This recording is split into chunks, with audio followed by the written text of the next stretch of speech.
Guys, and welcome back. This is ChosenArchitect, and today we're gonna be mathing it up, and I mean mathing it up. So today is the day that things are gonna get a little bit spicier. Things are gonna get a little bit numeric, a little bit mathematical, and well, we have to start finally dividing by digital.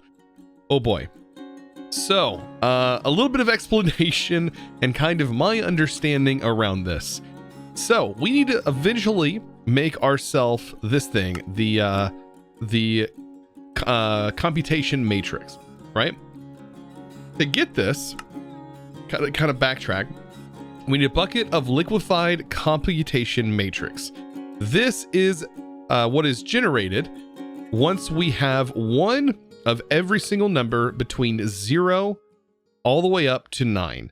So 0 to 9, we need to have an even amount put into a smeltery here, and then that needs to be turned into this. Now, notice the ratios though. This is 10 millibuckets right here. That equals 50 millibuckets. So 10 millibuckets equal 50 on that. But the numbers itself required to make this, as you can see, that's getting smelted down here, takes 5 seconds to smelt it down, only grants you 1 millibucket each. Now there are other methods. Apparently you can use a magma crucible, to get this, but as you can see, I believe that just putting it into the smeltery is going to be the better way to go. So you just get all those numbers in. So with this in mind, we have to math, but we start with two numbers, and we start with a select few operations. We have our plus, minus, multiply, and divide, and we start with 3 and 8.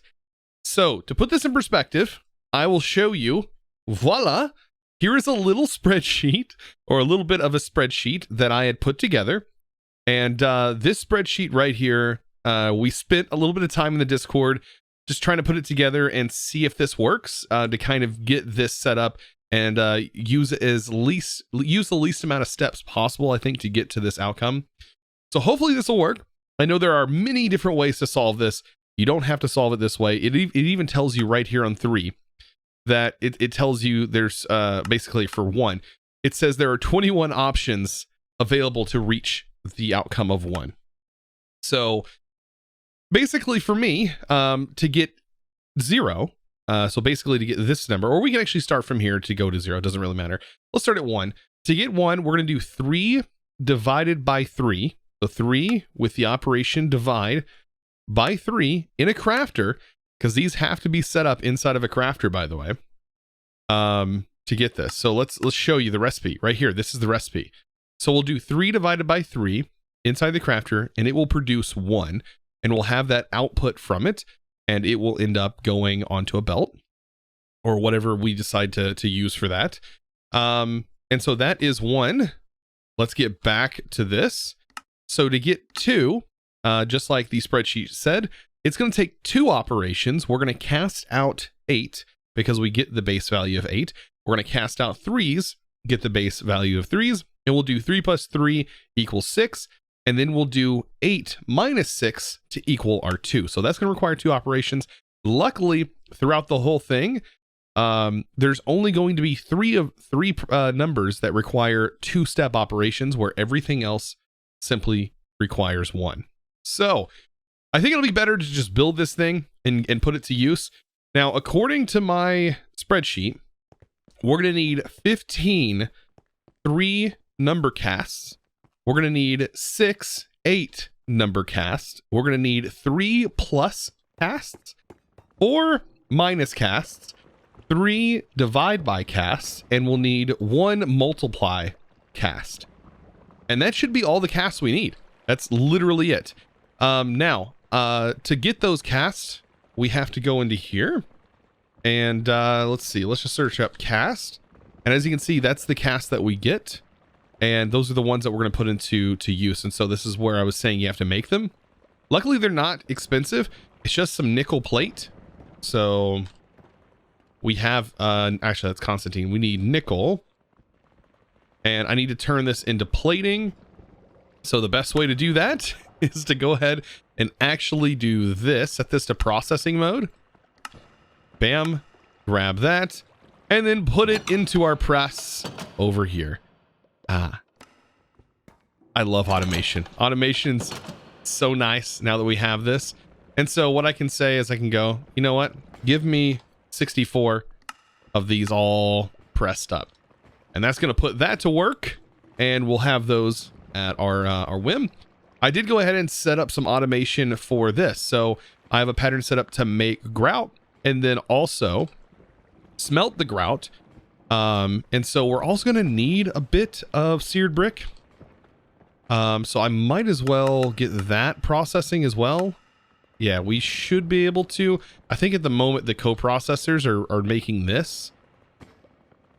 So I'll have to wait till this process is done. This is why you should have probably more than one of these, so you can do multiple at once. But at the moment, I'm just getting by with what I have. So I can definitely say things are going to get pretty complicated pretty quick. So I'm coming up with an idea. I want to sort of belt off of here and here. So I want my inevitable outcome to be routed this direction, and I want it to land like right here. And I'll put like a drawer here, and then we'll belt off of that, and then I'll have 2 lanes of belts that are routed out of here. That'll both be this will be like 1 right here, and then this will be 2, and then this will be 3, 4, and that's kind of I just want to kind of keep it sort of compact, but this is where the 2 steps get kind of confusing. So let's start with the top, because using my spreadsheet, which I don't know how you'd even do this without some kind of writing things down, it'd be 3 plus 3. That goes down into where right here it equals 3 plus 3 after it's been casted. So we have to get the fluid to these casts, by the way. So 3 plus 3 puts the plus here, puts the 3 here, and puts the 3 here. And then when it's done crafting, the result will be 6. So 6 will go into this drawer, which means it'll also go down here. Now, on these casts, I need to have an 8 and a minus here. So that way the 8 goes down, the minus goes down, and the 6 that we generated from up there goes here. All of that gets crafted together to equal 2. 6 minus 2, or 8 minus 6 equals 2. And that will be a 2 that routes down through here. So to put that in perspective, each one of these, for the simple ones, just the 1 step, are going to look very similar to this. So for example, this is how we're going to get 1. And so this is going to be 3 divided by 3. And it's going to equal the number down here. And that, like I said, is going to go into a drawer, which I think is going to be the best solution for that. I know I could use the wrench. I should have just used the wrench for that. But let's go ahead and grab the numbers real quick. 3. So we need 2 of those casts. And then we need a divide by cast, which is right here. If we put those together up here, and then once we get the fluid pumped to it, which the fluid, by the way, is going to come from over here, we have to take those components that we generate over here, the final components, and route them into a smeltery that we build down here. And then we're going to have to pipe out of that thing. But we don't need a massive smeltery. We just need one that is at least able to keep up. So yeah, so we'll do 3 divided by 3 on the casts. And like I said, that's going to route down and equal 1. And now I have to put the numbers in the casts and make sure all these casts are just right all the way through. And like I said, I'll have that spreadsheet linked down in the description below. So if you want to use that spreadsheet for this same setup, then definitely feel free. Now for 2 of the numbers, well, we already have 8 and 3s. So really the only setup is just putting them into the drawer. So as you can see, these are all going to have drawers on them. They're going to be routed to the drawer. But yeah, for 8 and 3, we have it even more simplified. Now I did leave these just for the spacing, but yeah, it's even more simplified here where we just have these numbers routed, and at least saves me a little bit of time, even though I still have to build 2 more of these fellas. So look at this masterpiece. Yeah, it's man, this was a fun mathematic problem thing to solve. But the majority of the time was spent solving it inside of a spreadsheet. But it does look good right now, but there's a lot of stuff that's going to happen because we have to get fluid routed to all of these casting tables. So that means pipes. And well, we only have a few options. Now we could set up a sub applied energistics system network, but I just think that would cost way more than just using pipes and piping it directly out of a smeltery. Also, to get the items into the smeltery shouldn't be too hard. We have the majority of them over here. And from what I've heard, we don't really need a whole lot of this. I mean, we're going to be setting this whole setup up to go to space, but we don't need a whole bunch of it, surprisingly. We just have to have it set up. So let's go ahead and get that all done. I really wish we had like pretty fluid pipes. That'd be really nice. But no, we have to deal with getting power over here. And I think what I'm going to do is I'm going to set up a system. I want to set up a another one of these brass engines. And I'm going to be making charcoal just like this. But that charcoal is going to be put into a drawer and then is going to be set to void extra. So it's still going to be generating power off of our wood. We have plenty of wood to be able to maintain this. And it's pretty slow.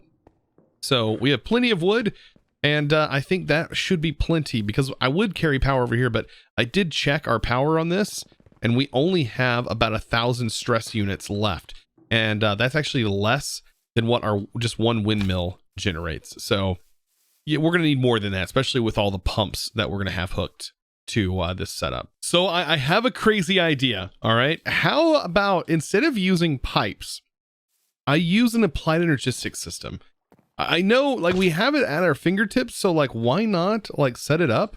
Like it just seems like logical to really set that up. So, I mean, I feel like that's probably a good idea. And so I'm currently working on getting all the auto crafting set up for that to be made. Now it's going to need over 32 channels. So luckily one side of a controller, like I said, supports 32 channels, and then we split that off with a dense cable and all that fun jazz. So I have like dense cables now made up, and I also have some fluid stuff. So we're going to be working with fluids, but not connected to this network. I don't think I want to connect it to this network. I'm going to make it an entirely separate network because all you really need for it is just a fluid grid, which I already have, a controller, a drive, a fluid storage, which I don't even think it has to be large. And I think that's about it. So I'm trying to figure out exactly how I'm going to set this up. So I definitely know I want my import bus hooked onto the drain here. And then this is going to connect. Now this is exclusive to this side of this controller. So this line specifically has only 8 channels because of the cable. I do, however, have some dense cable. So if I put a dense cable here, you can see that on the lines here, I should be able to take this and I can, let's say, for example, put a cable here. This is going to have 8 channels associated to this one side that's split off. But this whole line here, off of any side of it, only supports 32 channels. So I'm trying my best to explain it. I do have my buses here that need to be applied to all of these. I just need to figure out a way to route 32 to all of these off of this one cable. So I'm going to be using a bit of the Fluix. It is going to probably not be the prettiest thing in the world, but I think it's going to be easier on me to do it this way than to set up the pipes from Create. I don't know. I think this is going to be a cooler way of doing it too. And plus, it's different.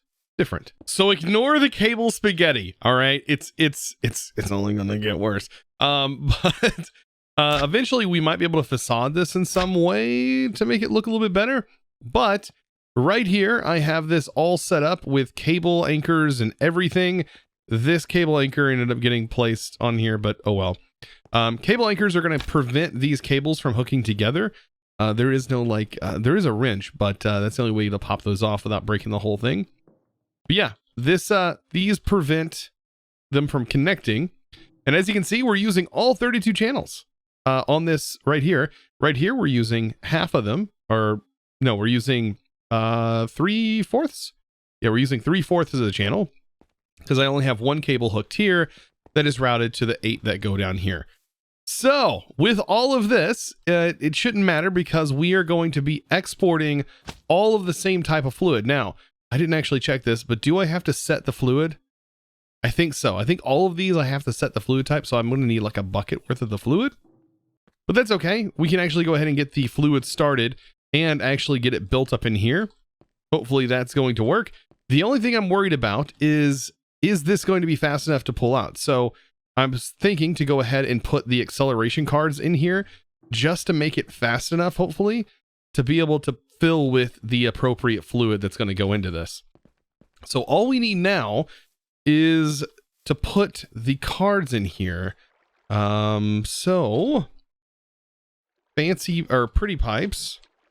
Do I have one? I do. I have this, which should be enough to pump out of this chest and to feed into our smeltery. Let's go ahead and do that. That should start pulling the calculations out. And then once they reach our smeltery, they will start to smelt.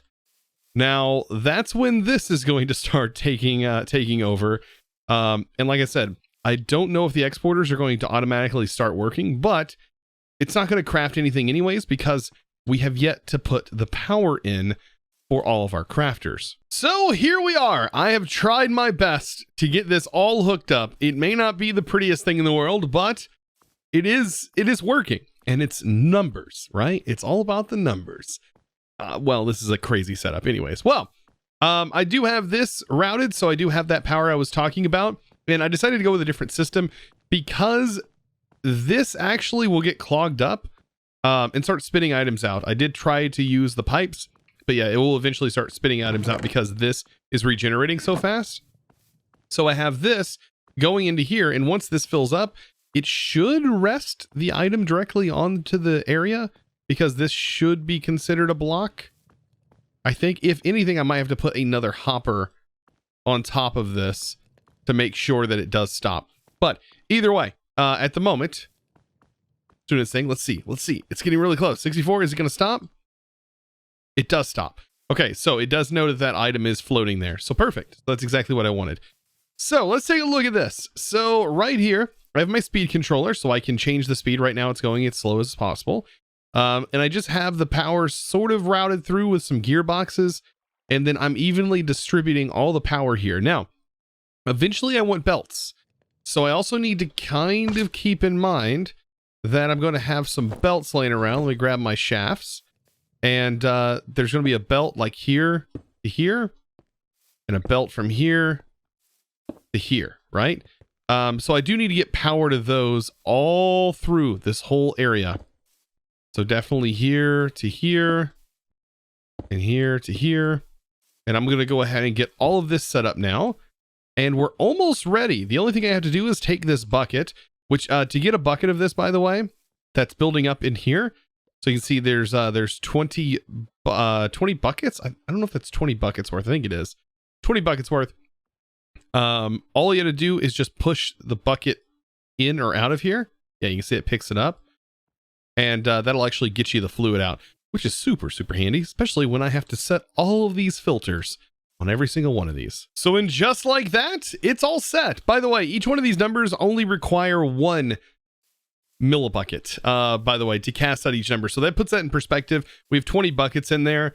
That's a lot of numbers. That's 1,000 numbers or symbols it can produce per bucket. So yeah, that equals quite a bit. So let's see if this is going to work. I mean, it should. We should also hear casting noises as soon as this goes in there. Yep. Casting noises are starting. And let's just check this real quick. That's doing the craft. I will speed this up. That's just for right now. I will speed this up. I just want to make sure this should equal 0. 0, and then go into the drawer. There we go. Oh, that's so perfect. Oh, I just got to get all of these other ones hooked in and get them hissing as well. They're going to make a lot of hissing noises, by the way, once we get this all speeded up. Oh boy, I can only imagine. So how could I not be super nerded out and super happy about this setup when it works? 1, 2, 3, 4. 5, 6, 7, 8, 9, 0. Oh my, we are producing these. They're going into the drawer. Now they only stack. I don't know if they have a stack. Like, I've not pulled them out. They do stack. So them being in the drawer is actually a pretty good thing. I don't know how we're going to use the belts, but I made sure to get the belts set up just in case I do decide to use them. Now the only thing that we can do is, well, we can speed it up. Now, because of how fast this goes, let's see, can we crank it all the way up? Max speed. Oh my gosh. Yeah, it works at max speed. Little laggy. I'm starting to notice the lags. Probably from the casting tables. Oh, but the applied energistics can totally keep up. Oh, that's perfect. I love this. So guys, I hope you enjoyed today's video, of course, and maybe learned something. Of course, if you want that spreadsheet, it will be linked down in the description below. I'll try my best, and I'll try my best to also post in the comments if I can. But I'll have that linked there for you guys to, of course, check out and use for yourself if you're building this, because this is the setup for it. But anyways, I do want to give a huge shout out though to the sponsor of today's video. And this, my friend, is going to go to, if I can spell things right, that's going to go to Ghost JT. Thank you so much for your amazing support over on the Discord. Becoming a Discord premium member like an absolute boss, taking on that diamond, the absolute boss rank. So anyways, guys, if you are interested in becoming a premium member yourself, all you gotta do is join the Discord. It's discord.gg/ChosenArchitect. And of course, we do have those premium roles there. It is one of the best ways to support this channel. So if you do enjoy the content and you want to support me in any way, that is one of the best ways. Of course, you do have Twitch and other things as well. But I also wanted to mention, we do have an SMP server. So if you want to join that, that is absolutely free to everyone to join. However, if you are a premium member, you do get access to custom modded servers. So we do have modded servers up. Those are exclusive to the supporter ranks. So, but the vanilla server is out for everyone, and I'd love for you guys to join. We're having a lot of fun over there. And of course, I stream that every Friday playing on that server. So anyways, guys, I hope you enjoyed today's video. It took a lot of work. I'm not kidding. This was a very significant build today, and I hope you guys enjoyed. And of course, guys, click that subscribe button. I'll see you in the next one. And as always, thanks for watching.